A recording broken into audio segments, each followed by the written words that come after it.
Hello there, and welcome to the Ramble review. And today we're looking at Friday the 13th Killer Puzzle. There's no real story here. It's Jason doing Jason things, which is killing people in different places. I do like the fact that the majority of these levels do have intros, like little comedy intros showing how Jason got there.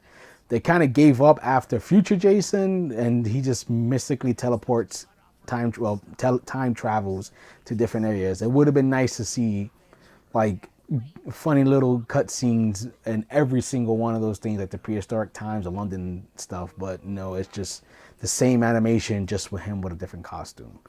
The gameplay itself is, if you've seen a game called Slayaway Camp, it's basically the same thing, and it's made by the same people.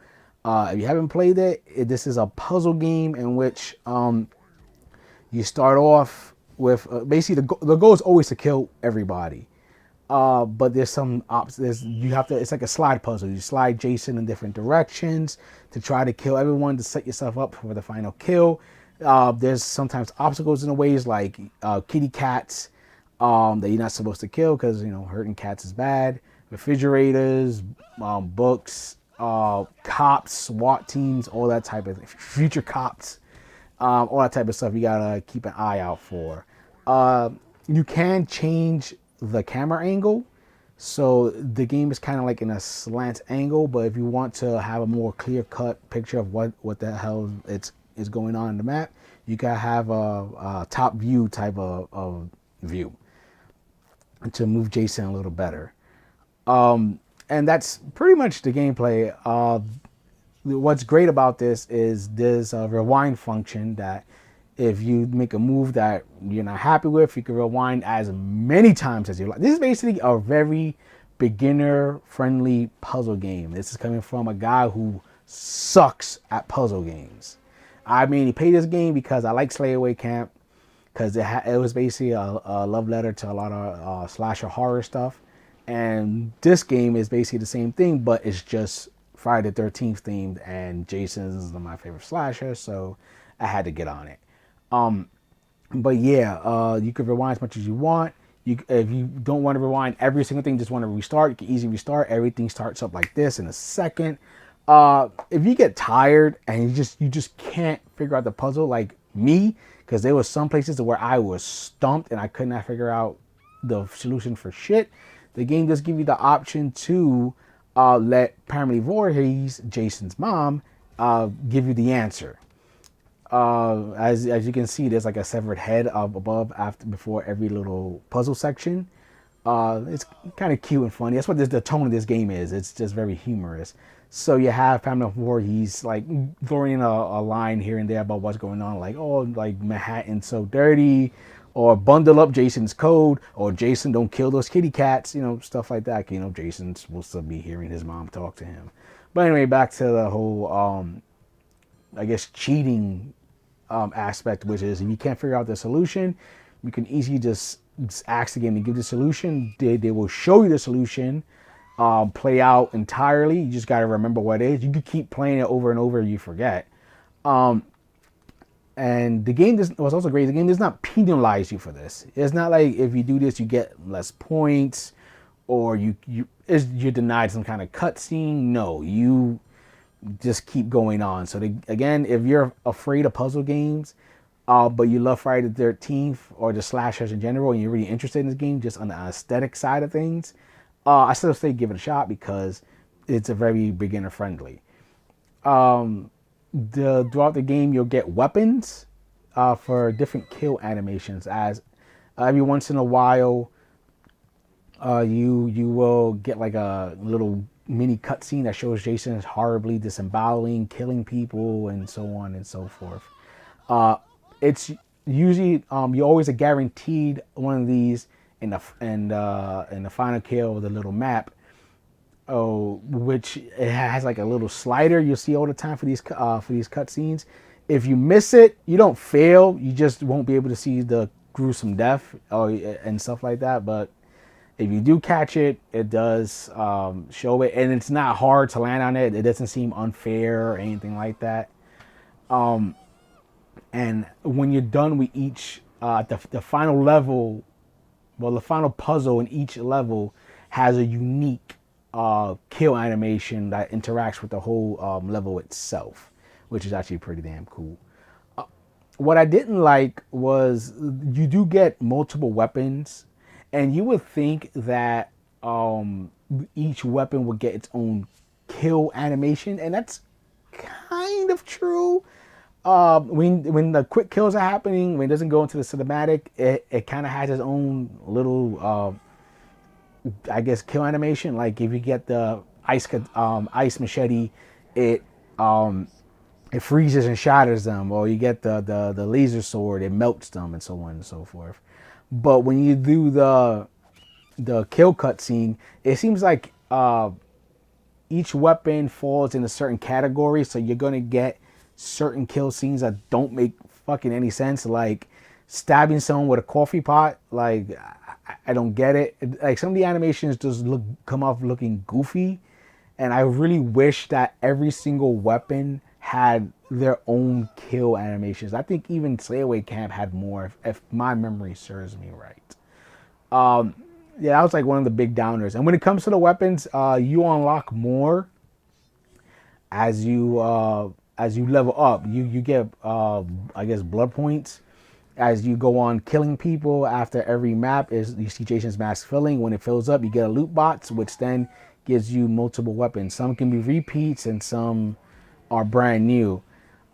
This isn't a headache or anything, the whole loot box thing, because I don't know, you always get you're always bound to get something new. And the game also has this mechanic where you could trade in any multiples to try to get a brand new weapon. So at least it gives you that option. I would have really went and tried to get every single weapon, but since not every single weapon has the own kill cutscene animation, I kind of just didn't give a shit after a point. I was just like, I don't care.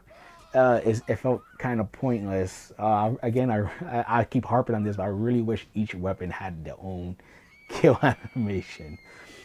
Speaking of the kill animations, there are the ones that are there are fucking brutal. Like this game may be actually looks better than Slayaway Camp. The models are still cartoony, overly cartoony. Like Jason looks very funny. The people you kill, big old heads and their bodies like weird and everything. But they look more detailed compared to Slayaway Camp, which was just a square. It was basically a square with a face painted on it. This one has more. So it makes the kills look a little more gruesome, but at the same time, it's kind of funny because the art style itself. And man, they put their all when it comes to the screaming, because when somebody screams, you're like, ah, damn, like my ears.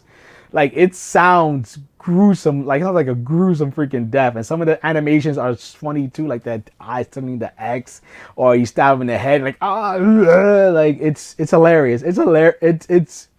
It's well done. It's hilarious and violent all at the same time. It hits that sweet spot. When it comes to also Jason has you as you play along and unlock stages. There are 12 stages in all and 13 puzzles in each stage. Get it? Not 13. I thought it would be 13 stages too, but I guess they kind of gave up there over just like psych. It's 12, not 13. But there's in each of them, you can replay any of these levels too in any of the puzzles. There's like a level select and everything. But yeah, Jason unlocks a costume for each level. Some are original, like that have never been. Oh, a lot of them are original that have been in the movie. Like you still get the classic Jason. You still get the Jason looks kind of like from I forgot the title, but it's one he faces basically Carrie. You still get Uber Jason. You still get Baghead Jason. I kind of wish they had the Manhattan level, but they don't have the Manhattan costume. The costume they use is I think is Jason Lives. I think it's part 6.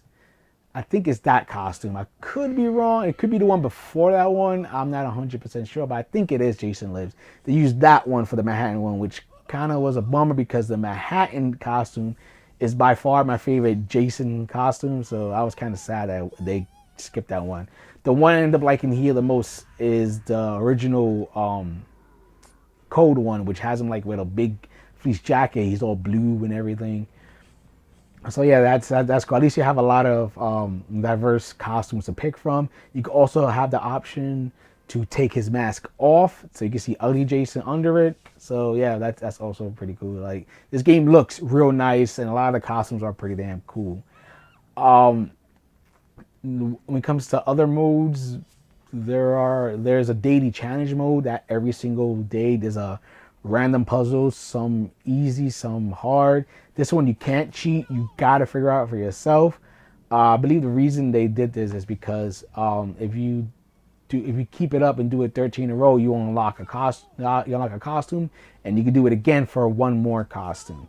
So you gotta constantly check it every single day. And then the last one is just one that has it's just you pick the costume you want, and it's random weapons, and it's the kill cutscenes over and over and over again, and you try to get as many kills in a row as you can. I'm sorry for the light. Many kills as you can.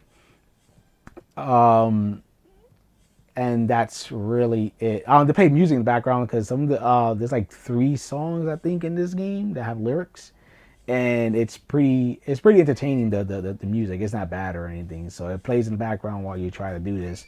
It gives you 2 chances. So if you miss once, that's it. Well, it gives you one more chance.